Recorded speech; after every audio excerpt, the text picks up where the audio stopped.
இன்றைக்கி கூட்டம் என்ன குக் பண்ண போகிறாங்கன்னு பார்க்கலாமா. இன்றைக்கி கோதுமை மாவு வச்சு மேங்கோ வாஃபிள் பால் வாங்க எப்படி செய்யுதுன்னு பார்க்கலாம். இப்போ அதுக்கு ஒரு கப் கோதுமை மாவு எடுத்திருக்கேன். நீங்கள் கோதுமை மாவுக்கு பதில் மைதா மாவு இல்லை ராகி மாவு எடுத்துக்கலாம். இப்போ அது கூட 1/2 கப் சுகர் பவுடர் ஆட் பண்ணி மிக்ஸ் பண்ணிக்கிறேன். இப்போ இது கூட மெல்ட் பண்ண கீ 1 டீஸ்பூன் ஆட் பண்ணிக்கலாம். இப்போது அது கூட பேக்கிங் சோடா ஆட் பண்ணிக்கலாம். இப்போ அது கூட மில்க் ஆட் பண்ணி வாட்டர் ஆட் பண்ணி நல்லா மாவு பதத்துக்கு மிக்ஸ் பண்ணி எடுத்துக்கலாம். இந்த மாதிரி கன்சிஸ்டன்சி வந்தோடனே இப்போ நம்ம வாஃபிள் மிஷின் இல்லாமல் வாஃபிள் செய்ய போகிறோம். அதுக்கு இப்போ நான் குழி பணியாரக்கல் எடுத்துக்கேன். கேஸ் ஆன் பண்ணி அதை ஹீட் பண்ணிக்கலாம். அது ஹீட் ஆனோடனே நம்ம கலக்கி வச்ச பேட்டரை அது மேலே ஸ்ப்ரெட் பண்ணி விட்டுக்கலாம். இந்த மாதிரி ஸ்ப்ரெட் பண்ணி விட்டு இப்போ நம்ம இதை திருப்பி போட்டுக்கலாம்.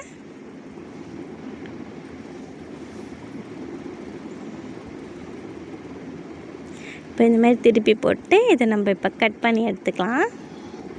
இந்த மாதிரி கட் பண்ணி எடுத்துகிட்டு இப்போ நம்ம சாக்லேட் சிரப் அது மேலே ஸ்ப்ரெட் பண்ணி விட்டுக்கலாம். ஸ்ப்ரெட் பண்ணிவிட்டு இப்போ இது மேலே நம்ம மேங்கோ ஸ்டஃப் பண்ணிக்கலாம்.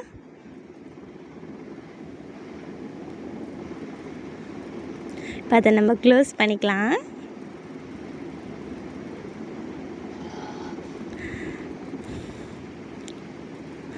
க்ளோஸ் பண்ணிவிட்டு இப்போ சாக்லேட் சிரப் மேலே ஸ்ப்ரெட் பண்ணி விட்டுக்கலாம். ஸ்ப்ரெட் பண்ணிவிட்டு சர்வ் பண்ணோன்னா நம்மளோட மேங்கோ வாஃபிள் பால் ரெடி. நீங்களும் கண்டிப்பாக ட்ரை பண்ணுங்கள். பாய்.